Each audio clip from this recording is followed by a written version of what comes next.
जब ये चर्च मैंने शुरू की 2007 में, 2004 में प्रभु में आया, 7 में चर्च शुरू की। आप जानते तब क्या हुआ?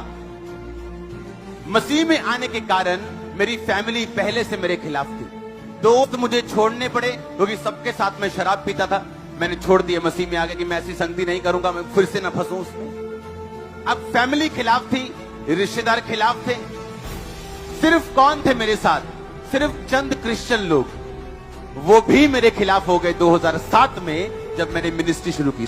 अब मैंने कहा कोई बात नहीं, मैंने सेवा करनी, कोई विरोध हो, क्रिश्चियन करे नॉन क्रिश्चियन करे, कोई भी करे, प्रभु तो मेरे साथ है ना। एक दिन मैं शाम को उठा, शाम को सो गया, मैं थोड़ा सा मैं बीमार फील कर रहा था। उठा तो मुझे बुखार था 101, और वो बुखार हटा नहीं, दवाइयां खा के टेस्ट करा के इतना कमजोर हो गया, मेरे से कंघी नहीं कर होती थी सिर की। ब्रूसेलोसिस बीमारी होती, जानवरों से आती, वो बुखार खत्म नहीं होता। जब मैंने वो आर्टिकल पढ़ा तो मुझे लगा कि मैं मर चुका हूं, मैं मर गया हूं, खत्म होगी मेरी लाइफ। और मैं प्रभु के सामने बैठा हूं जैसे कोई फुलिश, कोई मूर्ख, कोई धोखा खाया हुआ बेवकूफ इंसान होता है, वैसे कि मैंने घर वाले छोड़ दिए यीशु मसीह के कारण, फिर मैंने दोस्त छोड़ दिए यीशु मसीह के कारण। फिर जब मैं सेवा में आया तो जो मेरे 2-4 क्रिश्चियन थे, मेरे भाई बंधु, वो भी विरोधी हो गए मेरे। अब मैंने सोचा चलो ठीक है, कोई मेरे साथ नहीं, प्रभु तो मेरे साथ होगा। अब मैं बीमार हो गया हूं और परमेश्वर भी मेरी प्रार्थना को सुन नहीं रहा। मुझे ऐसा लग रहा था मुझे किसी ने मूर्ख बना दिया हो। मुझे ऐसा लगा जैसे किसी ने मुझे चीट कर दिया हो किसी ने, कि मेरा बना क्या, मैं मूर्ख बन गया हूं, बेवकूफ लग रहा हूं इस टाइम, फुलिश लग रहा हूं, खोता लग रहा हूं। क्या हो गया कि दुनिया छोड़ दी, लोग छोड़ दिए, अब क्रिश्चियन लोगों को छोड़ दिया, खुदा तो साथ था, उसने भी मुझे छोड़ दिया, इतना बीमार कर दिया मेरे को। और सेवा करके पवित्रताई में 20% बोता था मैं, 10% नहीं, 20 से भी ज्यादा, और कोई जवाब नहीं। बाइक पे चलते रोना, डॉक्टर के पास जाके रोना, बाइक पे हेलमेट लगा के रोना। अप्रैल रोता रहा, आगे महीना मई रोता रहा, मई अप्रैल में शुरू हुआ था ये अटैक, अप्रैल मई रोता रहा, जून रोता रहा, जुलाई रोता रहा, और जुलाई में ये चर्च स्टार्ट हो गई। पर इस चर्च को स्टार्ट करने से 4 महीने पहले मैं नरक से निकला हूं, लेकिन आज स्वर्ग में।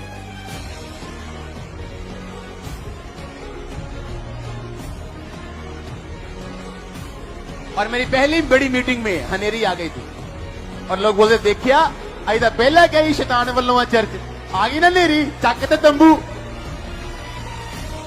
मैंने कहा चिंता मत करो, सत्य प्रताड़ित किया जा सकता है, उसको हराया नहीं जा सकता, उसकी खिलाफत की जा सकती, उसको बढ़ने से रोका नहीं जा सकता। आमीन। इस चर्च को जहां बैठ के मजा लेते हो हर संडे खुदा की हीलिंग का, इसको शुरू करने से पहले जो मैं निकला हूं वो मैं जानता हूं, और सेवा करते हुए बीमार रहा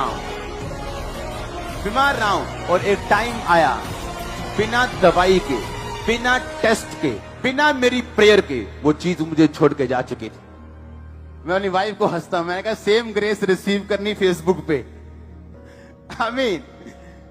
ये ग्रेस ले सकते हो, मुझसे बड़ी ले सकते हो, पर क्या तुम चलने के लिए तैयार हो दुखों की भट्टियों में से?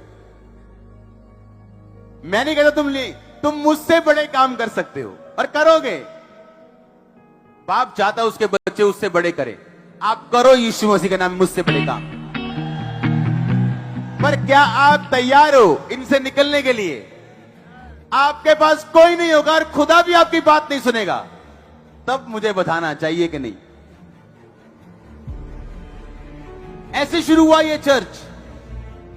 तो जब तुम नाना प्रकार की परीक्षाओं में पढ़ो तो इसको आनंद की बात समझो। उधर शैतान ने अपना बेस्ट थप्पड़ लगाना मेरे को, और मैंने ढेरी हो जाना सोमवार मंगलवार।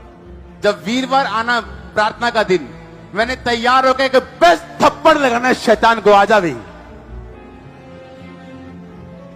तू सोमवार लगाएगा, मंगलवार लगाएगा, बुधवार लगाएगा, मैं तेरे को वीरवार ऐसा मारूंगा तेरे रख के। शैतान कभी बेचारों से डरता नहीं, बेचारों की कोई कदर नहीं उसके पास। वो आपके एक मारे, तैयार करके मारो 10 उसके यीशु मसीह के नाम में। वो आपके बच्चे के ऊपर मारे, रखो रोजे 7 और भगाओ उसको यीशु मसीह के नाम में। और 10 बीमारों के नाम लिख लो। आपके एक मेंबर को वो बीमार करे, 10 बीमारों के नाम लेके मारो शैतान को जूते, 11 से जाएगा वो। हालेलुया। मैं जानता हूं परमेश्वर ने किस रीति से मुझे दाऊद कहता जब मैं शेर के सामने था, खुदा ने मुझे बचाया, मैंने शेर को मार दिया। मैं भालू के सामने था, खुदा ने मुझे बचाया, मैंने भालू को मार दिया। अब इस गोलियत को भी मैं मार दूंगा। परमेश्वर आपको ग्रेटनेस में कैसे लेके जाएगा अगर आपने शेर भालू नहीं मारे। जब शेर भालू सामने आते हैं तो वो मौत होती जो सामने आती। आपको लगता है ले भी मैं तो खुदा दियां वड्डिया वड्डिया गल्ला करने लगे, चर्च शुरू करने लगा ही, मैं तो मर चला, मैं तो फिनिश हो गया हूं, क्या करूंगा अभी। जब आप फिनिश हो जाते हैं अपने दिल में, खुदा कहता तेरी काउंटिंग अभी स्टार्ट हुई, मैंने तो अभी शुरू भी नहीं किया। हमारा चर्च तो भी शुरू हुई है, ये बड़ी थोड़ी है, अभी तो शुरू हुई। सोचो अभी शुरू हुई है, अभी हम प्रैक्टिस कर रहे हैं चर्च के, चर्च थोड़ी कर रहे हैं अभी प्रैक्टिस चल रही है। सोचो अगर प्रैक्टिस 1 लाख लोगों में, तो असली वाला शो कितने लोगों में होगा।